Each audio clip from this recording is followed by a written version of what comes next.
Shalom. Selamat pagi saudara-saudara semua. Apa kabar? Baik.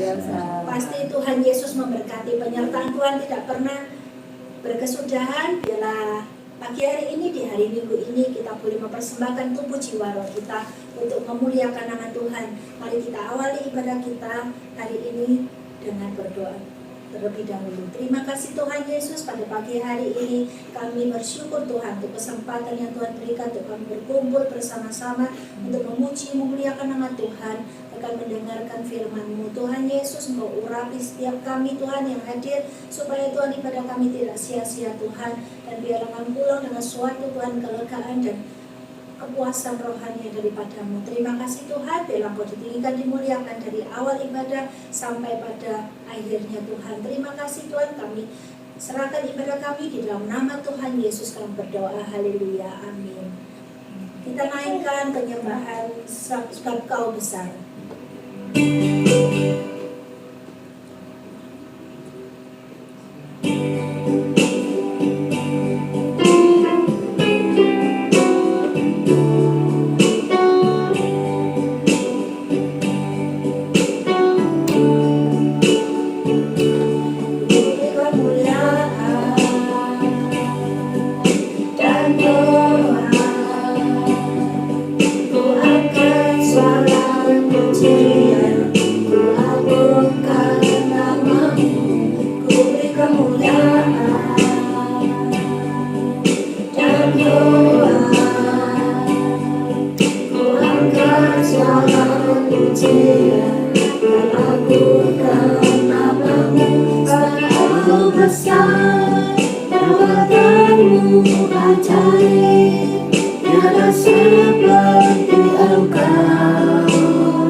Biarlah Tuhan dimuliakan di atas segala yang kehidupan kita di bumi. Biarlah segala langit dan bumi semua makhluk memuji nama Tuhan.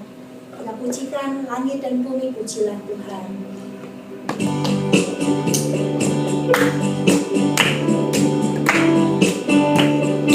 Langit dan bumi, pujilah Tuhan. Sebab Dia ciptakan semuanya.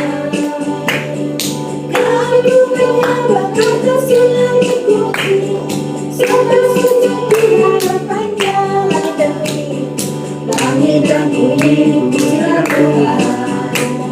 Sebab Dia ciptakan semuanya. Keagungan yang mengatasi langit bumi, semua suci di hadapannya. Ku puji, ku sembah, ku puji, ku sembah Yesus Tuhan terkerapu. Ku puji, ku sembah, ku puji, ku sembah Yesus Tuhan dan Rajaku. Haleluya, haleluya, amin. Haleluya, amin. Haleluya, amin. Haleluya, amin. Haleluya, haleluya, amin.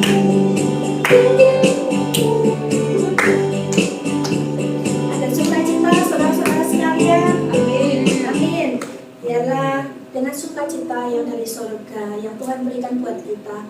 Kita juga boleh belajar membalas kasih Tuhan, dan kita mempersiapkan hati kita untuk mendengar suara Tuhan lebih lagi.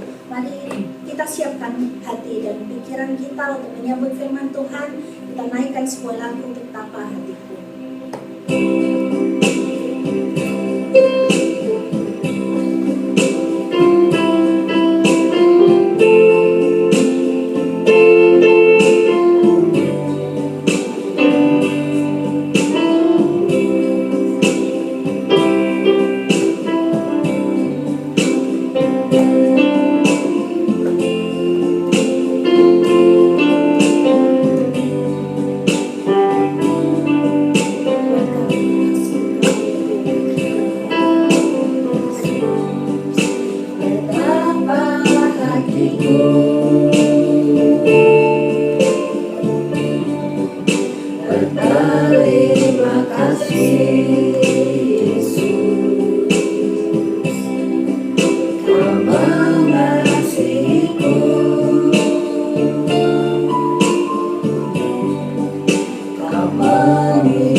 Kiranya Tuhan sempurnakan kami ya Bapa, supaya kami boleh Tuhan belajar melakukan apa yang menjadi kehendak-Mu dengan mulai mendengarkan isi hati-Mu Tuhan. Hari ini, pagi ini, kiranya Kau buka segala pikiran kami, hati kami, supaya kami boleh menerima firman-Mu Tuhan dengan penuh sukacita yang menegur kami, membawa kami Tuhan lebih dekat lagi dengan-Mu ya Bapa. Urapi Tuhan hamba-Mu yang akan menyampaikan firman-Mu Tuhan, berbicaralah supaya perkataannya disampaikan sungguh-sungguh yang daripada-Mu Tuhan. Puaskan setiap hati dan jiwa kami yang haus dan lapar akan Engkau. Terima kasih Tuhan, kami siap menerima firman-Mu di dalam nama Tuhan Yesus kami bersyukur. Haleluya.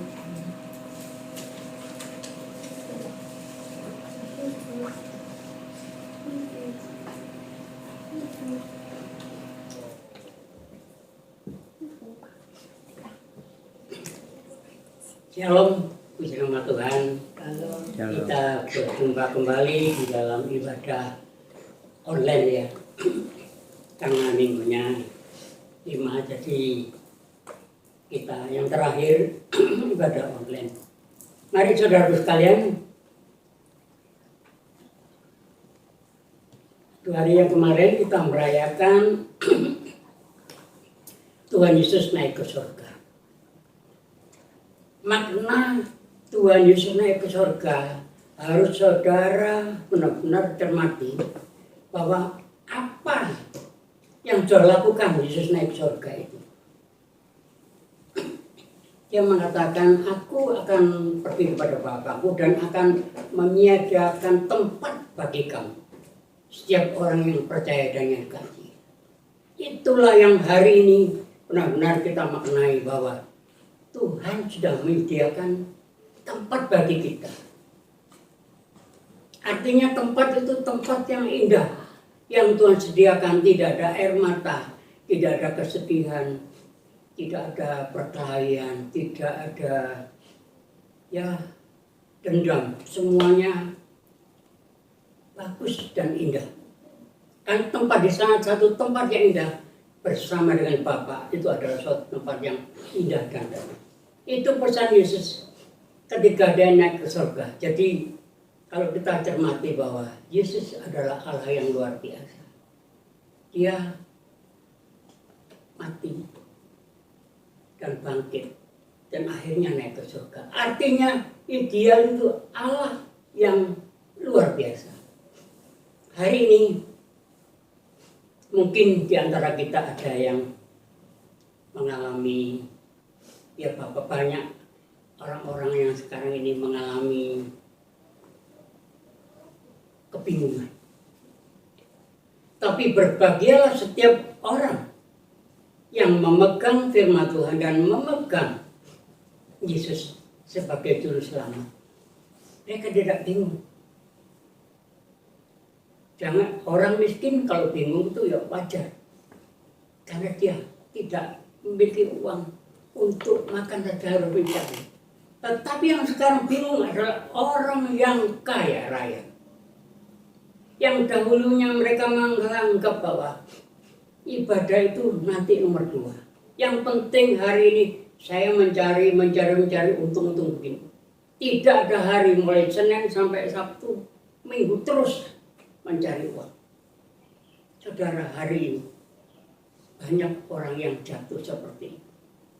Dan sayangnya orang yang seperti itu, mereka saat ini sedang mencari sesuatu kebenaran. Sedang mencari sesuatu, mereka datang kepada orang pintar. Tidak bisa. Tidak dapat berbuat apa-apa. Uangnya terus mengalir diberikan. Minta supaya saya tenang, tidak bisa. Kecuali kalau kita tidak punya arahan, ingin ketenangan, ya tinggal ambil baygon. Di kamar tidak keluar-keluar, minum. Mereka anggap tenang. Tetapi kematian yang mereka lakukan itu tidak akan dapat masuk ke surga. Bahkan dia akan masuk ke neraka api yang paling dalam. Karena mereka sudah mengakhiri hidup, mencari ketenangan dengan cara mengakhiri jalan pintas. Saudaraku sekalian, ayo hari ini ya kita semua, saya merasakan bahwa sekarang banyak orang stres. Yang dahulunya mereka berfoya-foya punya harta, seolah-olah mereka tidak mau ibadah, tidak mau berdoa. Yang penting saya bisa dan bisa mengumpulkan harta sebanyak-banyaknya. Padahal dia itu tahu bahwa semua harta yang ada di bumi ini nanti akan habis dimakan lengan. Tapi harta yang luar biasa itu adalah bila mana kita memiliki Yesus dalam kehidupan kita, maka apapun yang terjadi, kesulitan, mungkin tantangan, mungkin yang kita hadapi adalah yang paling tidak mengenakan, kita tetap tenang karena kita pegang Yesus sebagai juru selamat kita sekalian. Saudara sekalian, mari hari ini saya akan mengakhiri firman Tuhan di bulan Mei ini dengan satu judul di mana katakan Tuhan akan memulihkan.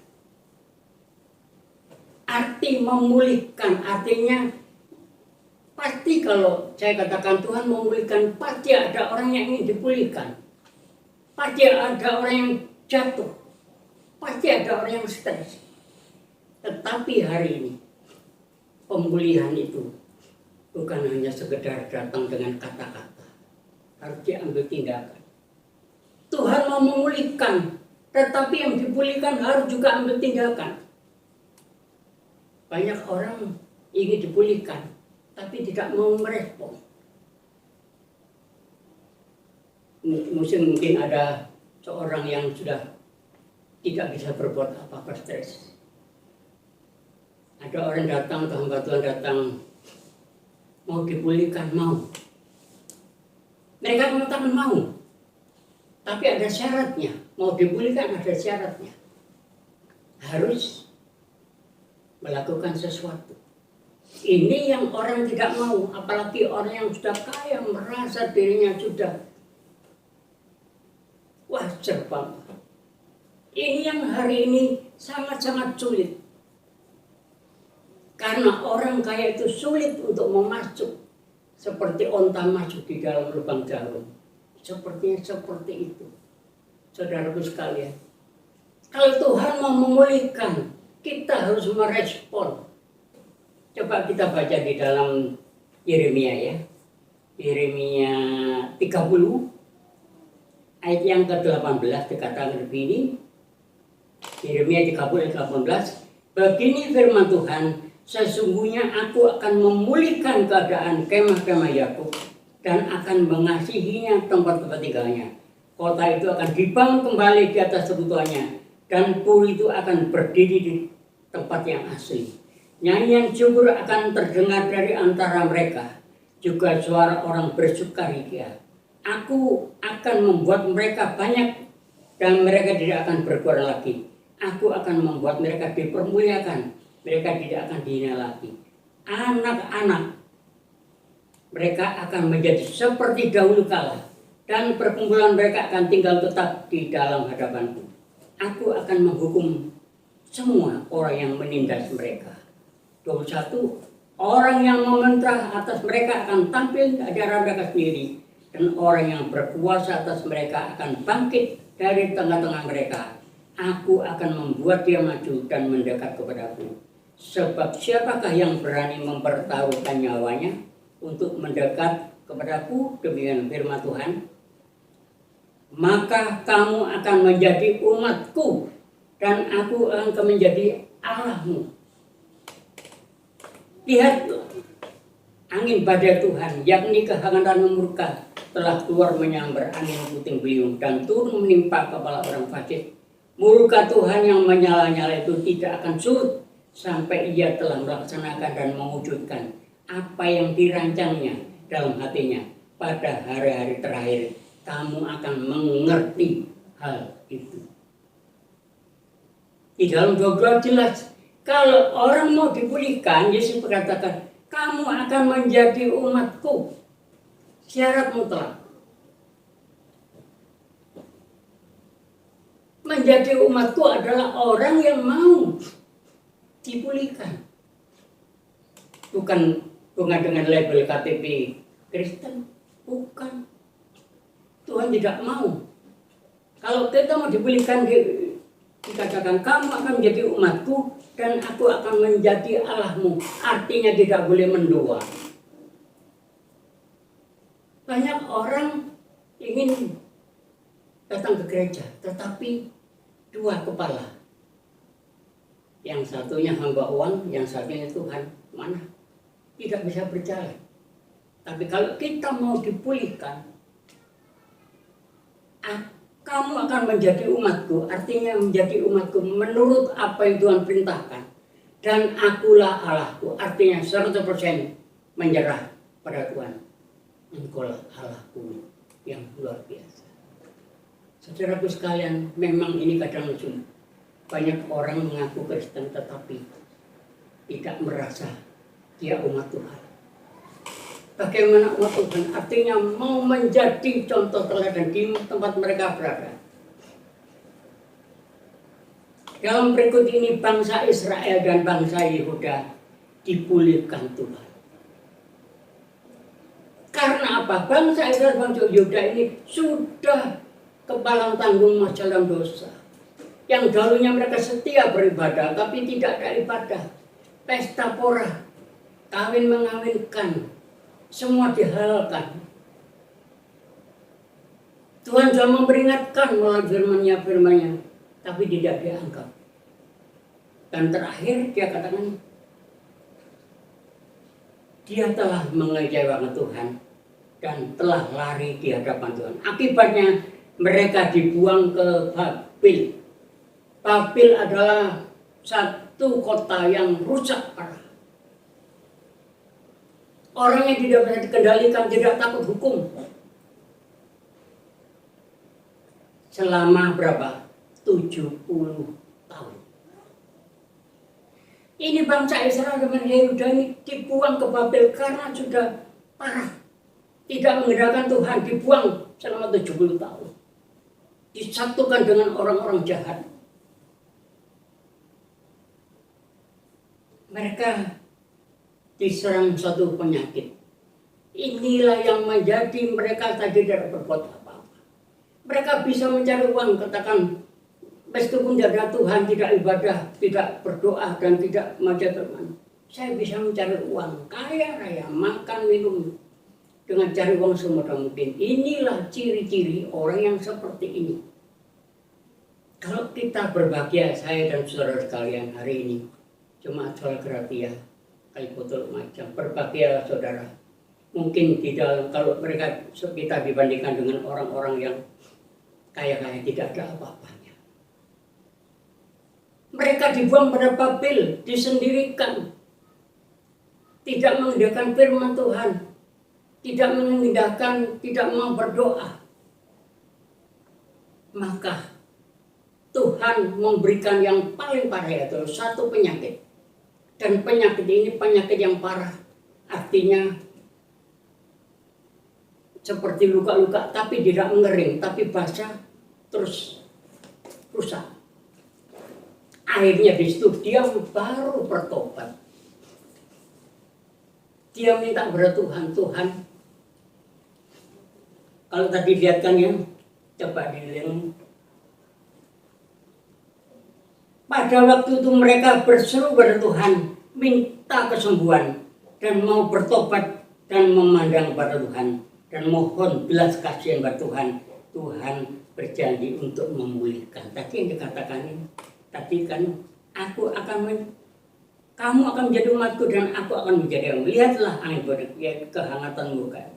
Maka Tuhan yang menyala-nyala tidak akan surut sampai ia telah melaksanakan dan mewujudkan apa yang rencananya dalam hatinya. Pada hari dari kamu akan mengerti hal itu. Artinya mengerti. Kalau mau dipulihkan ada syaratnya seperti itu.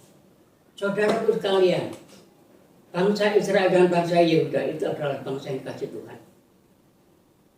Tetapi karena mereka sudah memalingkan muka kepada Tuhan, meninggalkan ibadah-ibadah, menghormati bukan Tuhan lagi, tapi patung atau semuanya, budak uang, mencari uang terus. Akhirnya begitu penyakit yang satu ini tidak bisa disembuhkan, mereka hanya menangis, minta tolong Tuhan, sembuhkan dan pulihkan. Aku mau bertobat dan memandang kepada Engkau, mohon belas kasihan pada Tuhan. Saudaraku sekalian, hari ini kalau ada di antara kita hari ini yang sudah tidak punya harapan lagi untuk hidup, artinya kita sudah berusaha tapi tidak ada hasilnya. Berusaha begini tidak ada hasilnya. Dengan kekuatan sendiri, dengan kepandaian, dengan segudang pengalaman. Saudara hari ini mungkin ada yang menemui jalan buntu. Jangan sia-siakan tubuhmu. Ingat akan firman Tuhan, kamu akan menjadi umatku dan aku menjadi Allahmu. Garis bawahi. Maka di situ pemulihan akan terjadi. Tuhan tidak melihat dosa kesalahan kita yang lalu. Kesombongan, keangkuhan dijauhkan semua. Dipulihkan kembali. Akhirnya artinya kita tuh harus belajar untuk merendahkan diri. Saudaraku, hari ini kalau ada yang mengalami seperti ini, ayo sama-sama, jangan malu-malu. Undang hamba Tuhan atau undang saudara kita yang punya hubungan dekat dengan Tuhan, undang. Utarakan semua seperti ada di bangsa Israel dan Yehuda. Mereka sudah ke akhir ujung, ke tabib-tabib, sakitnya tidak sembuh. Akhirnya mereka kembali pada Tuhan. Mohon belas kasihan dan berjanji bertobat. Lah ini hari ini harus kita melakukan. Mau bertobat. Artinya minta sama Tuhan. Dan saya percaya pemulihan ini akan terjadi. Saudaraku sekalian, mau dipulihkan? Tergantung dari saudara. Apa yang dunia berikan hari ini? Apakah saudara dipulihkan? Saya katakan tidak. Karena dunia ini sebentar lagi akan banyak.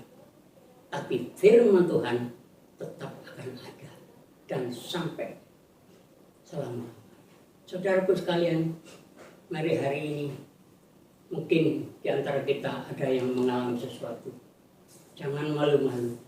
Undang hamba Tuhan atau undang orang yang selalu bergaul akrab dengan Tuhan. Undang, mari. Terus terang jujur dikatakan, apa yang kamu minta hari ini? Saya minta ingin ada damai sejahtera. Saya lihat ada orang kaya, tetapi di dalam rumah tangga tidak ada keharmonisan. Suami bermain dengan suka hatinya, artinya dengan segala kesenangan. Istri demikian pula juga melakukan sesuatu di kamar dengan segala kesenangan, nonton TV apa, anak juga tidak. Inilah yang hari ini Tuhan mau memulihkan, asal kita mau merendahkan diri dan minta sama Tuhan. Tuhan, saya ingin dipulihkan. Saya ingin keluarga saya dipulihkan. Hubungan istri dan suami, hubungan anak dan orang tua dipulihkan. Saya percaya Tuhan akan campur tangan. Seperti bangsa Israel dan bangsa Yehuda. Mereka sudah salah kaprah, dosanya sudah sangat-sangat parah. Tapi Tuhan sanggup, Dia berjanji memulihkan. Saudaraku sekalian, firman Tuhan hari ini benar-benar dapat kita cermati ya. Kita mau dipulihkan. Saudaraku seiman, Sola Gratia, 2 tahun yang lalu kita merasa bahwa kita merasa jauh satu sama lain karena COVID ini. Di mana domba tidak dapat bertemu dengan gembala, hanya melalui suara online saja. Di mana domba ini curhat tidak bisa. Demikian pula gembala tidak bisa saling berhubungan seperti biasanya karena adanya COVID.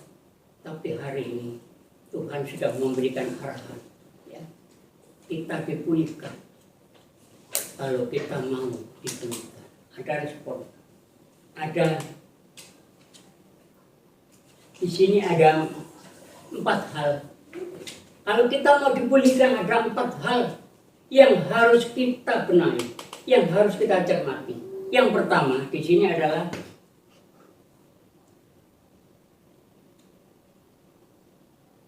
apakah alasan Tuhan untuk memulihkan kita yang mau dipulihkan? Alasannya apa? Tadi bangsa Israel, bangsa Juda sakit parah tidak bisa sembuh. Dia minta ampun dan tobat dan mau balik kepada Allah janji. Alasan apa Tuhan mau? Ini ada 4 hal. Yang pertama di sini, karena dunia itu tidak dapat menjamin kehidupan yang indah. Dunia ini tidak dapat menjamin kehidupan yang indah. Dunia. Hari ini saudara dan saya berada di dunia. Mungkin kalau saudara sekarang punya uang banyak, mungkin saya mengatakan, saya di dunia ini aman.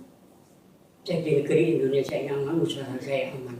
Itu mungkin hanya sementara. Tapi di sini katakan dunia tidak dapat menjamin kehidupan yang indah. Artinya kehidupan yang indah bagaimana? Kehidupan yang sukacita, ada damai sejahtera. Dalam rumah tangga ada kedamaian, ada sukacita. Hubungan suami istri ada sukacita. Hubungan anak dan orang tua ada sukacita. Demikian pula dengan saudara yang lain. Demikian pula dengan saudara-saudara seiman ada sukacita. Karena di dalam Matius, ya, di dalam Matius 6 ayat yang 33 dikatakan, ini syaratnya. Dunia tidak bisa menjamin hidup yang indah, tetapi Yesus mampu menjamin kehidupan saudara dan saya jadi kehidupan yang indah. Ada syaratnya, yaitu dikatakan ini Matius 6 ayat 33, carilah dahulu kerajaan Allah dan kebenarannya, maka semuanya akan ditambahkan kepadamu. Gampang. Tuhan katakan kalau kamu dipulihkan, kamu akan menjadi umatku. Mau dipulihkan tadi, carilah dulu kerajaan Allah. Artinya kita kembali, bangsa Israel, bangsa Yuda mau kembali kepada Tuhan. Mencari kerajaan Allah dan kebenarannya, maka semuanya dicukupi. Saudaraku sekalian, mungkin hari ini, ya saudara mungkin keadaan, mungkin dalam pekerjaan, mungkin hari ini saudara pun luar pekerjaan. Tetap, saya mengatakan, carilah kerajaan Allah dan kebenarannya. Artinya kita mencari kerajaan Allah dan kebenarannya, yaitu melalui firman yang pagi hari ini. Apa artinya saudara dalam gereja, tapi firman tidak saudara terima? Kebenaran firman itu akan menunjukkan kita semakin hari semakin percaya dan semakin dekat kepada Tuhan. Itulah yang menjadikan kita mau dipulihkan. Mungkin hari ini saudara merasakan saya sudah cukup. Saya ingin pulihkan. Semuanya ingin dipulihkan. Saya juga ingin dipulihkan. Itu nama dalam mengembalakan. Saya berdoa bersama istri dan saya malam, Tuhan, saya ingin dipulihkan Tuhan dalam pelayanan. Tantangan sudah ada depan mata. Umur yang bertambah terus membuat kadang tubuh ini lemah. Tapi saya ingin terus dipulihkan. Berikan kekuatan. Dunia tidak dapat membuat kita kaya. Dunia dapat membuat kita kaya. Sukses dengan nama besar. Tetapi dunia tidak dapat menjadikan hidup kita indah. Saudara mungkin hari ini di dalam suatu bisnis, ya. Saudara mungkin hari ini saudara sukses.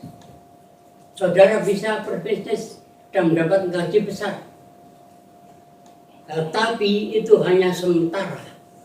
Katakan dunia tidak dapat menjadikan hidup kita ini indah. Artinya yang tadi saya sampaikan, hidup yang indah itu ada damai sejahtera, berkecukupan, dan selalu ucap syukur. Itulah yang Tuhan kehendaki. Orang yang hidup secara duniawi, mereka akan menghadapi kekosongan. Sebab kekayaan tidak dapat menjamin kekosongan. Hidupnya tidak dapat membawa kebahagiaan. Saudaraku hari ini, kalau kita tidak melekat pada Bapa Anggerim, pada Tuhan Yesus, maka hidup kita ini kosong. Mulai pagi kita bekerja sampai malam. Tidur, pagi kerja lagi, kosong. Tetapi kalau kita hidup di dalam kebenaran firman Tuhan, maka di sini kita akan dapat merasakan kebahagiaan dan kekosongan itu lewat. Kalau saudara melihat di jalan ada orang yang gila itu, mereka melihat ke depan terus, tapi mereka disapa tidak mau menjawab, kosong. Hari ini berbahagia saudara yang hari ini saudara tidak punya pikiran kosong. Artinya setiap hari kita diisi oleh pujian, kita diisi oleh firman, kita diisi dengan berbagai macam ilmu, kita bekerja dengan ilmu yang diberikan hikmat akal budi, maka kita dapat bekerja. Kita tidak akan kekurangan dan tidak akan ditinggalkannya. Selama kita ada di dalam dunia ini juga terikat dengan, tetapi harus hidup terikat dengan Tuhan Yesus. Artinya kita harus yang pertama harus hidup terikat dengan Tuhan Yesus. Yang kedua, katakan ini, karena manusia terbatas dalam banyak hal. Saudara saya terbatas. Meskipun di antara saudara hari ini saudara punya gelar, berbagai gelar, berapa gelar saudara itu. Saudara menjabat sebagai pemimpin perusahaan. Saudara punya harta, punya tabungan banyak. Tapi di sini manusia itu hanya terbatas dalam banyak hal. Artinya apa? Di dalam Mazmur 103 ayat 15, manusia itu hari-harinya seperti bunga rumput. Saudara kaya, tapi saudara seperti bunga rumput. Pagi berkembang, hidup angin sore hilang. Cermati saudara kalian, kekayaan saudara tidak dapat menambah. Sekali lagi saudara tidak melekat pada bawah pun, tidak mengandalkan Yesus. Hidupan saudara seperti bunga rumput. Artinya saudara terbatas. Kekayaan tidak dapat menambah umur panjang. Kekayaan saudara, harta saudara, kepandaian saudara, mau gelar saudara tidak dapat memperpanjang umur. Artinya saudara itu terbatas seperti bunga rumput. Ingat dulu, seperti bunga di padang, apabila angin meniupnya, maka tidak ada lagi ngeri, saudara. Seperti ini. Berbahagialah saudara dan saya kalau saudara menyadari bahwa saudara seperti bunga rumput. Mungkin tubuh kita kuat. Mungkin kita bisa makan tiap hari.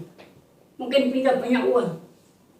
Ingat sekali lagi, kalau saudara menyadari bahwa saudara seperti bunga rumput, maka saudara mulai belajar.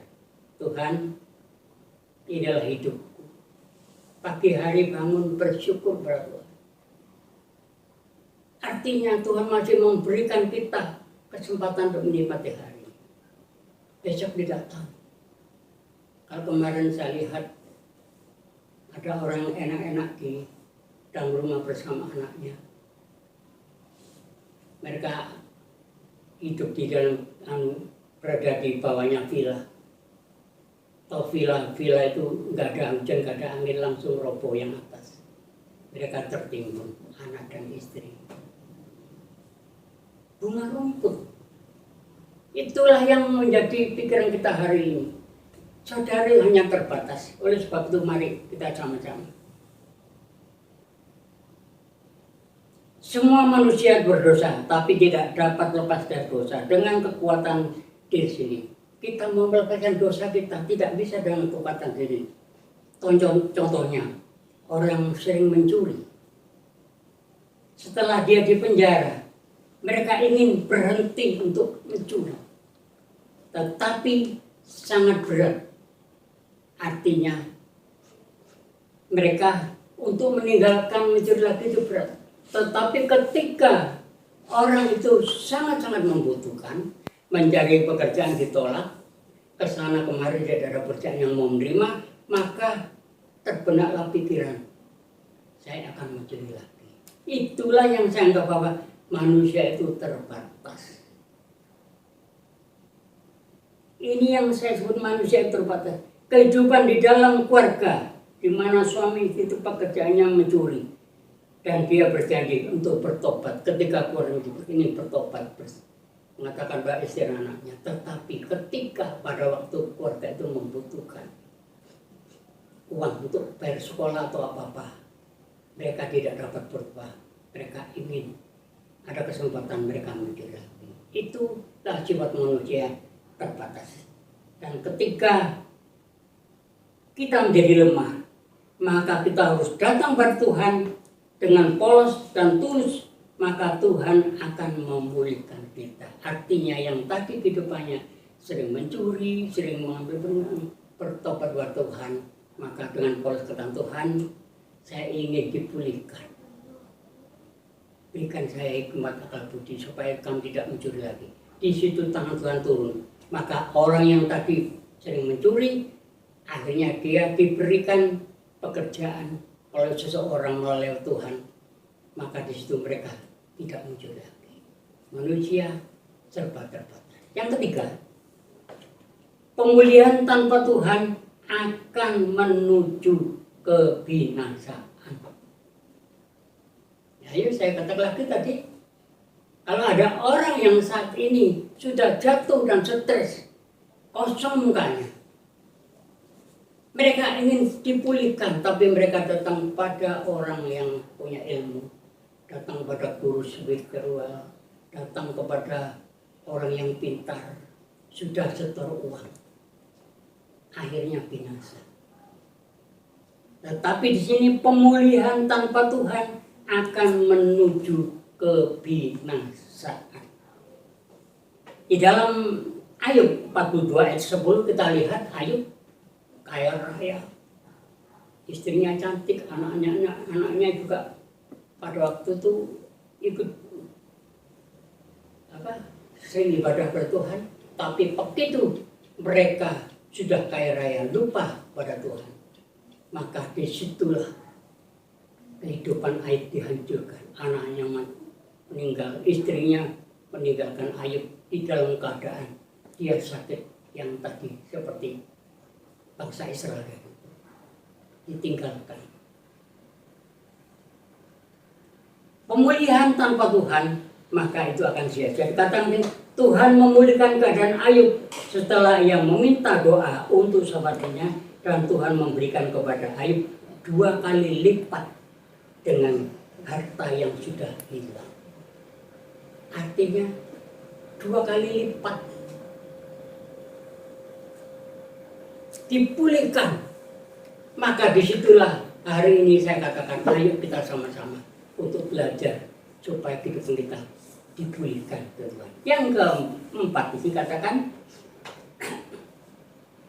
pemulihan Tuhan akan terjadi bila mana kalau kedagingan kita ini dibuang jauh-jauh dan kita hidup di dalam roh dan menuju kemuliaan bersama dengan Kristus. Yang keempat dikatakan karena Tuhanlah yang paling tahu apa yang terbaik untuk kita. Ya. Mungkin hari ini ada seorang yang merasa hidupnya hancur, tapi tidak bisa berbisnis, rumah tangga retak, tidak ada damai, hidup dalam kekhawatiran, tidak ada yang mengharapkan, orang tuanya juga stres. Maka di hari ini Tuhan mengatakan, minta ampun, datang undang Tuhan dalam rumah tanggamu, maka Tuhan akan menerima kita dan akan memulihkan rumah tangga kita. Dia tidak pernah beri batu untuk anak-anaknya yang meminta roti. Kita harus menghadapnya dan mengucapkan syukur dan iman dan sabar menunggu jawaban Tuhan. Saudaraku, hari ini mungkin keadaan saudara di dalam keterpurukan, tidak ada apa-apa. Tuhan mengundang. Tuhan dapat memulihkan. Jangan pernah menyerah. Hadapi hidup ini dengan tenang dan dekat kepada Tuhan setiap hari. Karena Dialah yang sanggup memulihkan saudara dan saya. Hari ini, firman Tuhan ini biarlah membuat kita yang sudah terjatuh di dalam apa-apa, kita ayo, Tuhan masih dapat memulihkan saudara asal saudara berjanji. Ada pujian, ada seorang misionaris yang masuk di dalam satu daerah yang tertutup. Mereka bersama istri dan anak. Tetapi ketika mereka mau masuk, ditodong dengan senjata. Agama apa Kristen? Mau meninggalkan Yesus atau mau kutembak? Dia katakan, saya tetap ikut Yesus. Mengikut Yesus. Akhirnya anak mau dibunuh, istri mau dibunuh, tapi tetap katakan, saya tetap. Dan dia setelah bebas, dia sudah lepas dari tadi mau ditembak tadi. Maka setelah dia bebas, dia menciptakan lagu ini. Mengikut Yesus, kebutuhan candu. Hari ini kita yuk sama-sama, ya, kita sama-sama hari ini. Ayo kita renungkan firman Tuhan ini. Yesus masih akan memulihkan saudara. Jangan saudara takut dengan keadaan yang saat ini. Mungkin keterpurukan ini akan membuat kita akan selalu tetap ada di dalam naungan Tuhan Yesus Kristus. Puji nama Tuhan. Mari kita sama-sama berdiri bersama-sama. Biarlah firman Tuhan ini dapat membuat kita hari ini, Tuhan, saya mau dipulihkan. Ya, kita menyanyikan sebuah lagu mengikut Yesus, keputusan. Itulah yang harus saudara cermati. Tadi seperti itu. Kita berdiri bersama-sama. Mengikut Yesus, keputusan. Mengikut Yesus, keputusanku. Mengikut Yesus, keputusanku. Ku tak ingkar, ku tak ingkar. Mengikut Yesus, mengikut Yesus, keputusanku. Contoh misionaris tadi, mereka akan dibunuh, pilih Yesus atau dibunuh. Tapi mereka percaya, saya tetap mengikut Yesus. Akhirnya mereka selamat. Hari ini masih ada kesempatan saudara yang dipulihkan. Hari ini kita sama Tuhan. Tuhan sanggup memulihkan keadaan saudara. Apapun hari ini saudara yang alami, mungkin dalam kehidupan saudara, untuk mencari pekerjaan sulit, untuk mendapatkan nafkah sulit.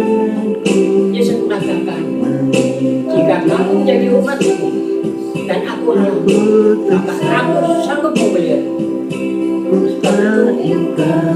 Mari kita sama-sama kita mengikut Yesus. Keputusan. Sekali lagi kita katakan, mengikut Yesus, keputusanku. Mengikut Yesus, keputusanku. Ku tak ingkar, ku tak ingkar. Terima kasih Tuhan, dan bersyukur karena Engkau sudah naik ke surga bagi kami, menyediakan tempat bagi kami sekalian. Hari ini kami bagi orang yang berdosa, kami ingin dipulihkan. Ya Bapa, biarlah datang kerajaan-Mu pada kami sekalian di bumi ini untuk memulihkan kami sekalian. Kami bersyukur hari ini kami sudah mendengar sebagian firman-Mu. Tuhan menawarkan, Tuhan akan memulihkan, dan kami siap dipulihkan asal kami selalu setia kepada Engkau. Berbahagialah semangat saudara Grati yang masih bertahan. Terus mengikut Yesus, keputusan iya sampai selamanya. Mengikut Yesus, Tuhan akan memulihkan saudara. Hari ini juga berdoa bagi saudara-saudara yang saat ini mengalami kesakitan. Kami percaya undang Yesus, Tuhan mampu memulihkan dan menyembuhkan. Yang susah diiburkan, yang lupa diingatkan. Yang sudah melarikan diri, Tuhan masih membuka tangan. Asal saudara mau dipulihkan, datang dan minta ampun pada saudara akan dipulihkan. Terima kasih Tuhan, kami berdoa bagi bangsa dan negara kami, Presiden kami Joko Widodo. para menteri, wakil presiden, para semuanya, abdan kepolisian, biarlah dapat memimpin Indonesia ini ke arah jalan kebenaran kehidupan Tuhan. Kami serahkan dalam tangan-Mu, jangan lagi ada perpecahan dan pertengkaran, tapi ada kedamaian, sukacita di antara kami sekalian. Terima kasih Bapa, terpujilah nama-Mu. Sementara kita akan tinggal di tempat kami masing-masing akan pulang ke rumah kami, dan penyertaan Tuhan ada bagi kami. Mari kita angkat tangan ke atas. Terimalah berkat dari Allah Bapa, damai sejahtera dari Tuhan Yesus Kristus akan menyertai saudara pagi hari ini sampai Tuhan datang kembali. Tuhan terima kasih, terpujilah nama-Mu. Di dalam nama Yesus Kristus kami sudah berdoa dan mengucap syukur. Haleluya, kita katakan amin. Puji nama Tuhan, Tuhan Yesus memberkati kita sekalian.